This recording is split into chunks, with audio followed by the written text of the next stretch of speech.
Hey everybody, Keith Dotson here, and in this video we're going to be exploring another abandoned farmhouse. And this is not what I thought I'd be doing today. I actually went to go do some landscape photography, and as is usually the case with these abandoned houses, I discovered it purely by accident, stumbled upon it.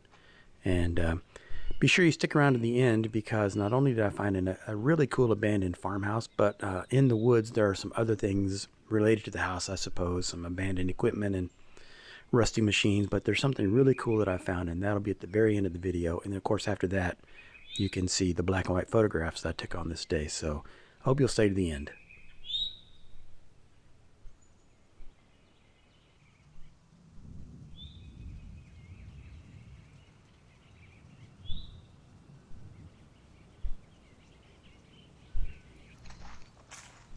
Here we get our first look at the building, and when I first saw it, I thought it was an old barn, just because of the size and shape of it.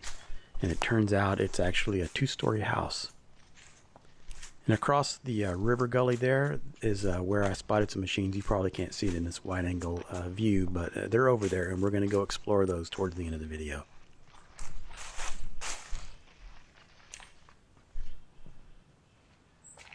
As we approach the cabin, we get ready to take a peek inside, and you never know what you're going to see when you peek inside these old houses.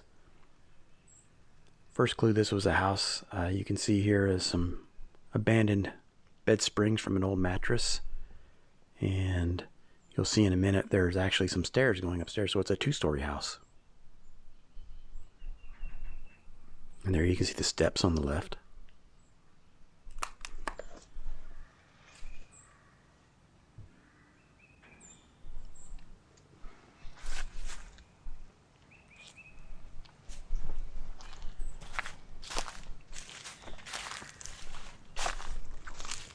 I tried to find out about this place after I got home, did some research, and I could find nothing about it. Not who lived here, nobody who lived on the farm, anything. So we were just flying blind, unfortunately, on the history of it.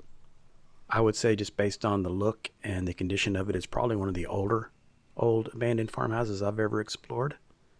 Although obviously I don't know the date. Just from looking at the construction, it looks really old.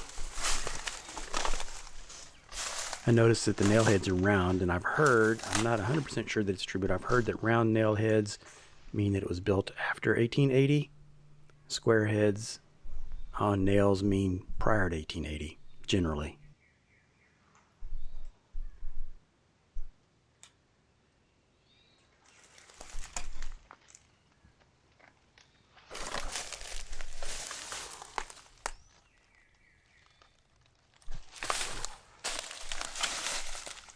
You're discovering this with me for the first time. I've never been here before, so what I generally do is kind of look around, give the place a good once over, and then I come back and try to get more details, explore a little more deeply, and then I shoot some photographs.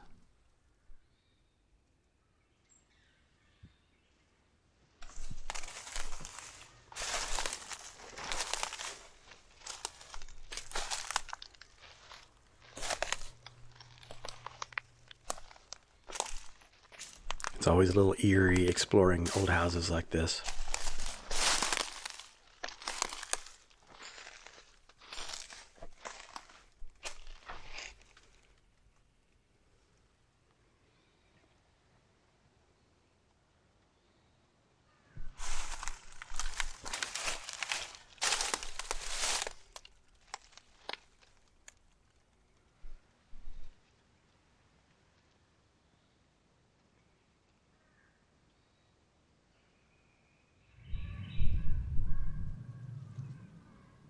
It's beautiful, crisp March morning, early in spring.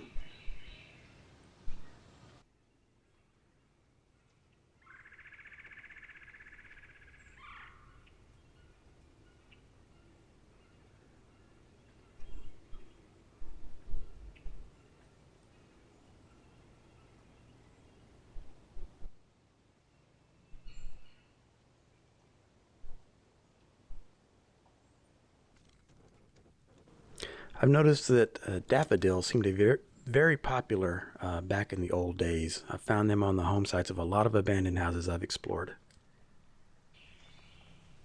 You can even kind of identify what might have been a home site based on the presence of daffodils, even if there's no longer a structure.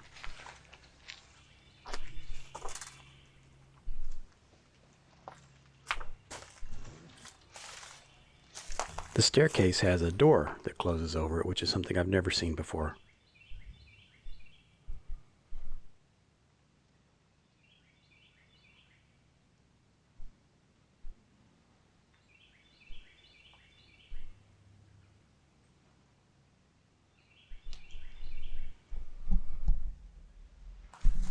And we'll let the camera take us where we can't go and see what's under the house. And as it turns out, not much.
Take a last good look around to make sure I'm not missing any important things inside.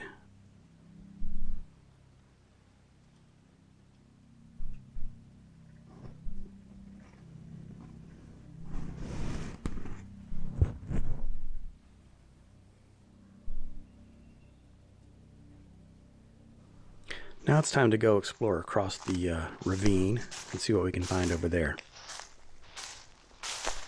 It's hard to tell from looking at this video because of the contrast of the sunlight, but there are a lot of briars sticking up. I'm trying to avoid those because they tend to snag your pants as you're walking.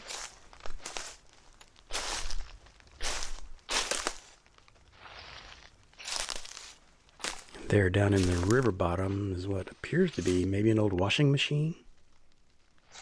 Not sure.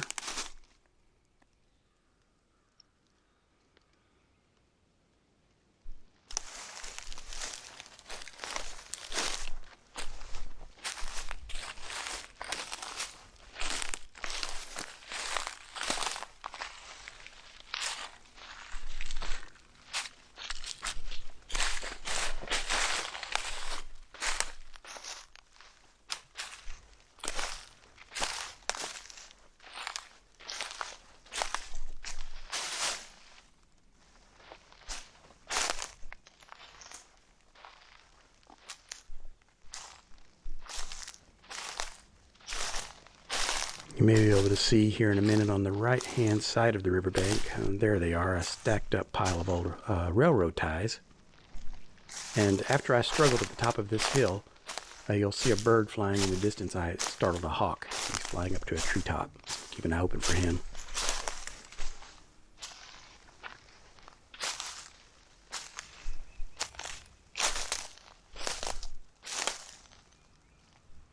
And there he goes. These action cameras have a wide-angle lens, and so everything appears very far away, even if it's relatively close like he was.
It looks like the farmer just used this as a dumping ground for all of his unneeded old farm equipment.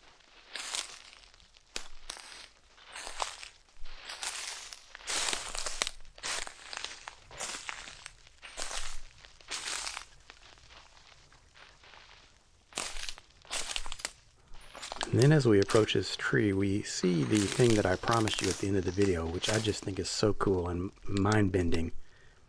These old iron wagon wheels or farm equipment wheels basically being absorbed into the tree.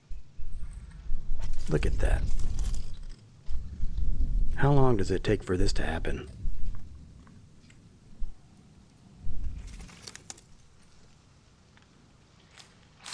Fortunately, the sun was in kind of a bad place for video and photography work, but I'm trying to get in here and give you a closer look at the iron deep inside the tree.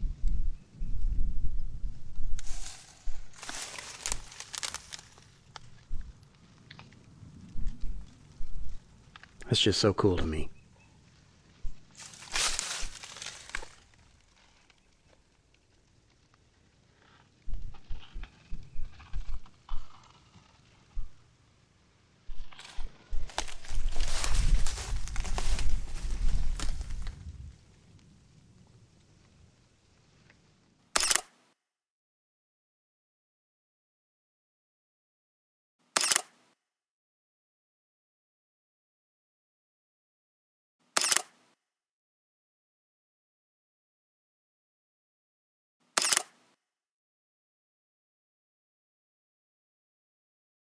Thanks for watching, everybody. Be sure to visit my website, keithdotson.com.